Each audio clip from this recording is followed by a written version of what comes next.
Thursday, June 6, 2024, Monaco 64, home of alternative economics and contrarian views. So I don't have to tell you that things are really topsy-turvy, be it in the markets, be it in the economy, be it politically and geopolitically. And I think there's a lot of distractions out there. But of course, we're going to focus on the economic part, the monetary part, and the market part, and what is happening out there. How come the NASDAQ and the S&P are reaching all-time highs as people are talking about recession, and as the Fed has started tapering their quantitative tightening, as the Bank of Canada cut rates yesterday, as the ECB, I think it's today, they're expected to cut rates, yes, June 6th. What's going on? How can the Fed be expected to loosen monetary policy when we've got all-time highs in the stock market? It doesn't make sense. And why is that? Well, because unfortunately,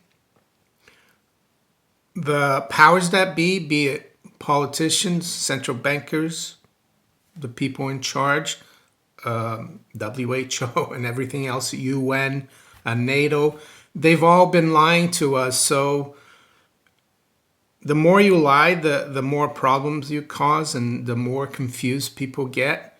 And no one knows what the truth is. And what I want to do today is go back to 2022. And why is that? Well, because they've been lying to us about the economy. Because it's always been known in this Keynesian paradigm that we live in, and I don't like the Keynesian paradigm, of course.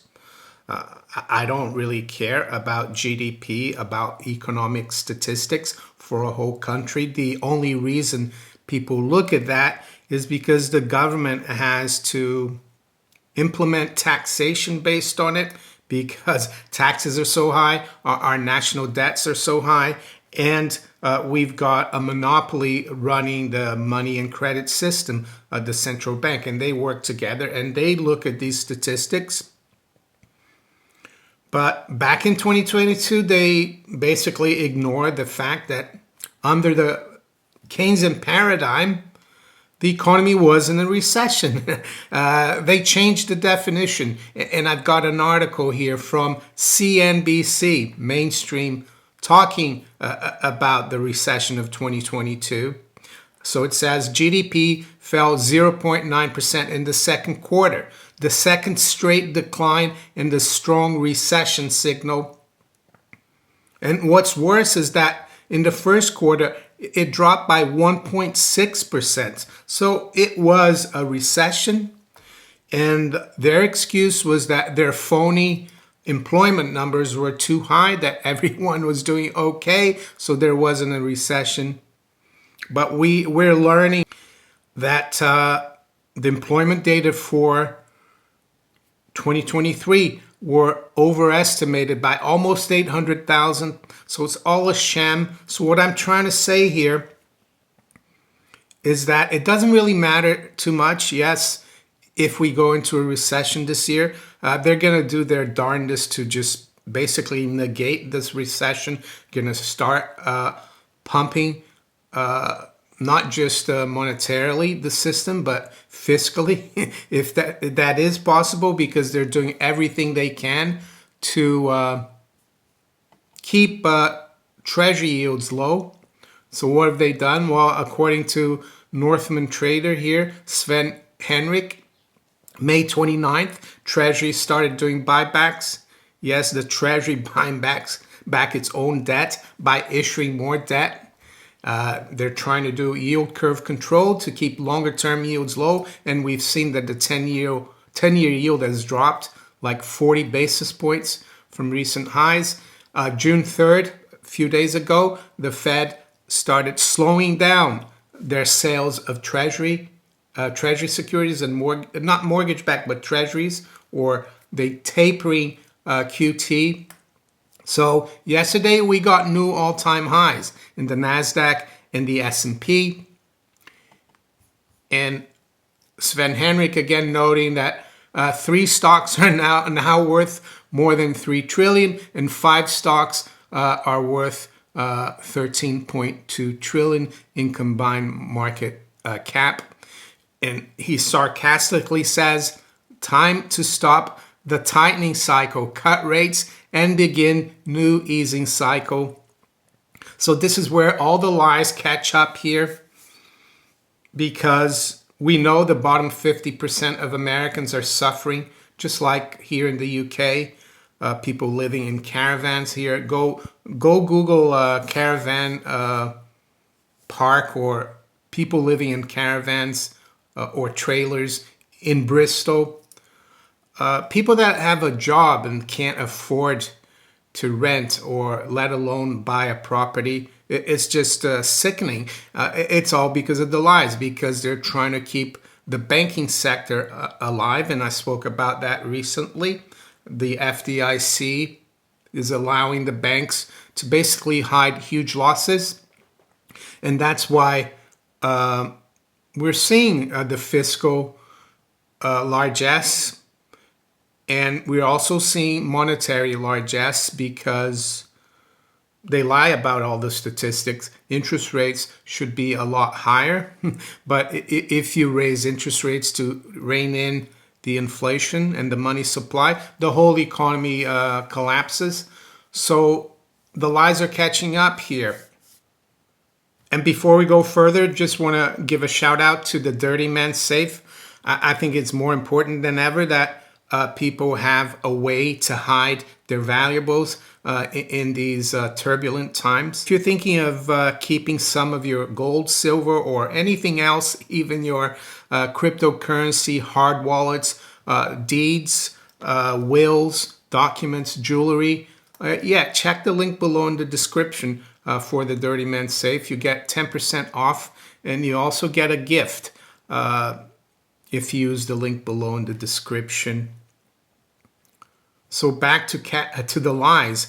Well, what the lies are doing is that we're at a juncture right now where the stock markets are going through the roof, but the rest of the economy is in trouble, especially the banking sector. And the banking sector, I spoke about it a few days ago, but there's a lot of talk about that FDIC report for the first quarter. I think it's 500 billion in unrealized losses. A lot of that, of course, they mark it to maturity, so they're kind of hiding it, and the FDIC is allowing that, and that's very dangerous. I think there's over 60 banks in trouble.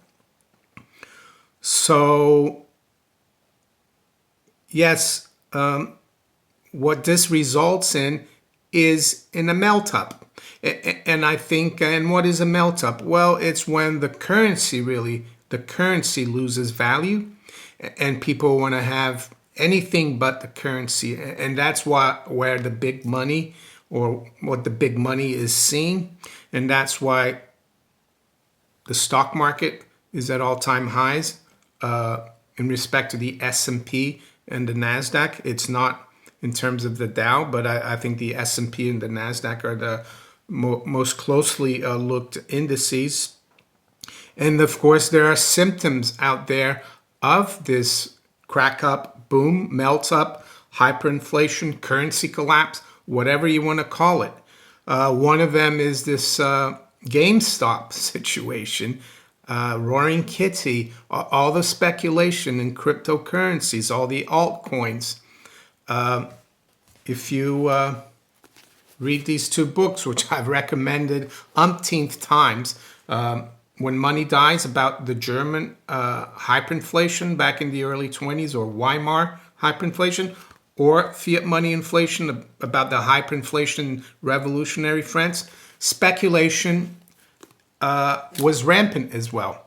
And why is that? Well, because there's so much currency out there in the system, so much inflation, that it doesn't pay to do an honest job anymore. And we can see that.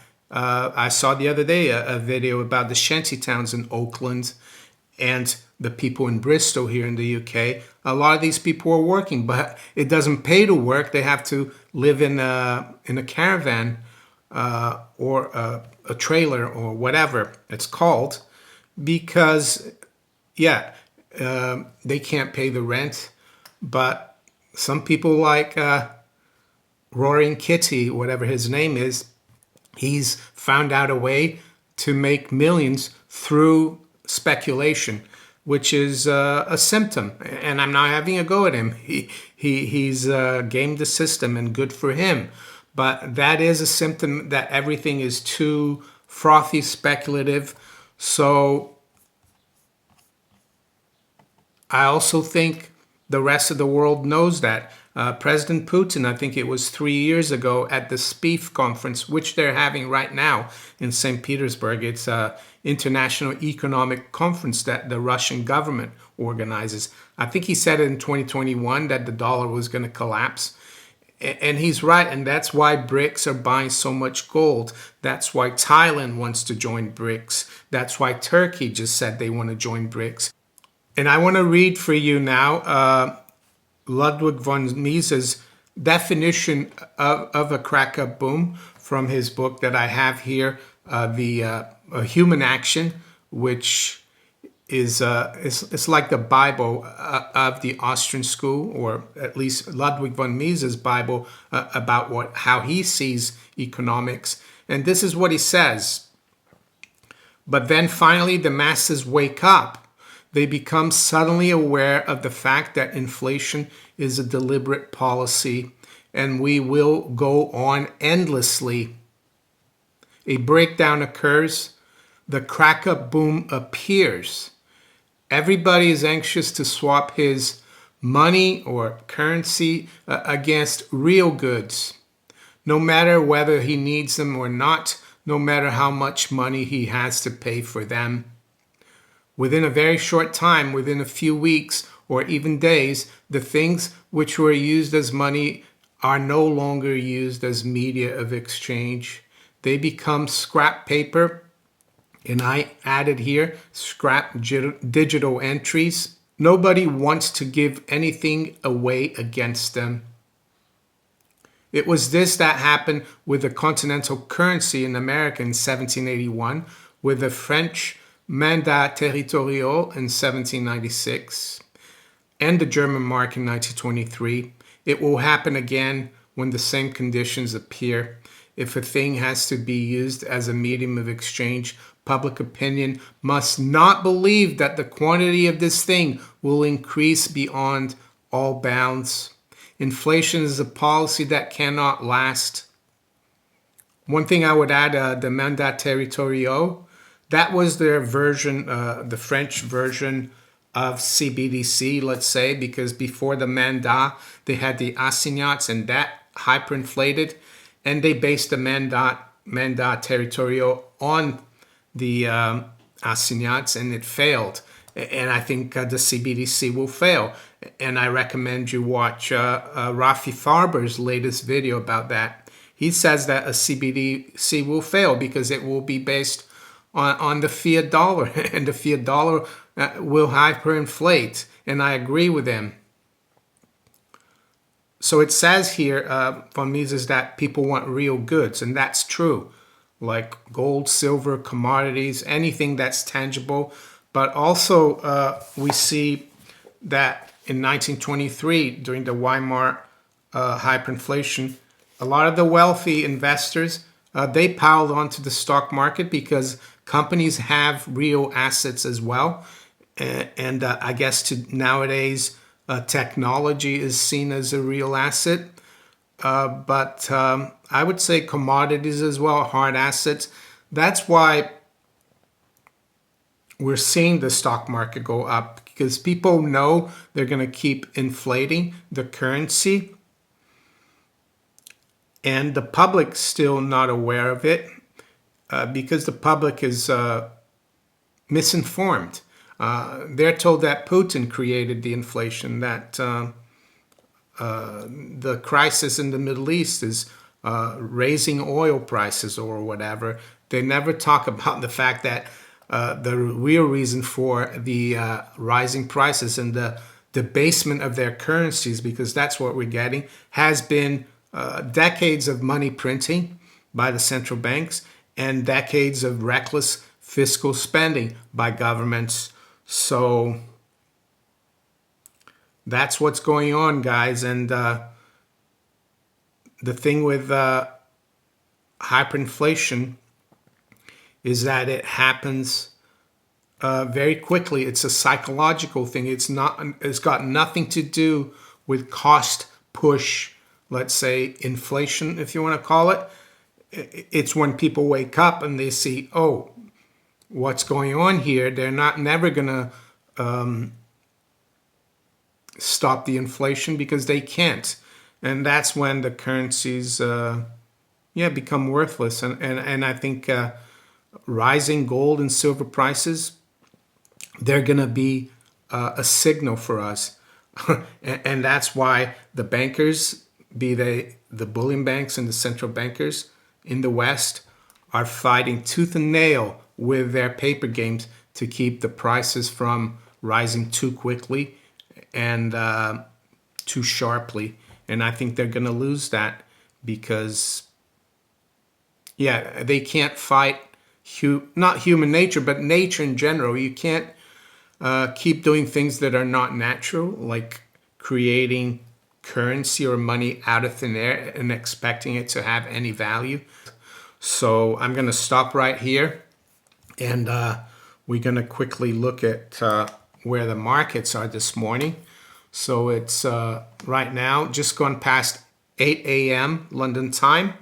We've got spot gold at 23.67, so we're up $12. The high's been 75 and the low has been 53. Silver is trading above 30. We're at 30.38, up about 38 cents. So we silver, spot silver I'm talking about, managed to close above 30 yesterday. Is the battle for that 30 level finished? I don't know, but it's moving very quickly. I think we're in another phase right now. It took years for silver to get back above 26, and now it's only a matter of weeks that we're above 30. So the moves are very sharp and quick. And if you are a stacker of gold and silver, I would ignore these moves. Try not to trade it with your physical. For those who like trading paper, be careful. It's not an easy game. But anyway, the high today has been 30.64 and the low has been 29.95. The stock market indices are actually pretty steady. The NASDAQ 100 is up only 11, and the S&P is unchanged. The currency is the same thing. Crude oil, that's picked up a little bit. WTI is at 74.50. It's up almost 1%, and Brent is almost back up to 79. That's up 0.75%. High-grade copper is up 0.75% as well at 462.70. And the other thing I would say, the bond markets are doing well because they have been artificially kept up by the Treasury, the Fed, and I would say the Bank of England's doing the same thing, the ECB, a lot of manipulation because they dare not allow yields to go too much higher because it's going to bring down the whole banking system. But all that does, it continues to melt up. And is it a safe place to be? Government bonds? No, I would say not, because real things are going to go up much faster and quicker than bond prices. It's not going to be a good place to maintain your purchasing power. My money, of course, is on gold and silver and hard assets, commodities. So that's where I'll end here today. And with that, I'm going to wish you all a very good day. Take care. Bye.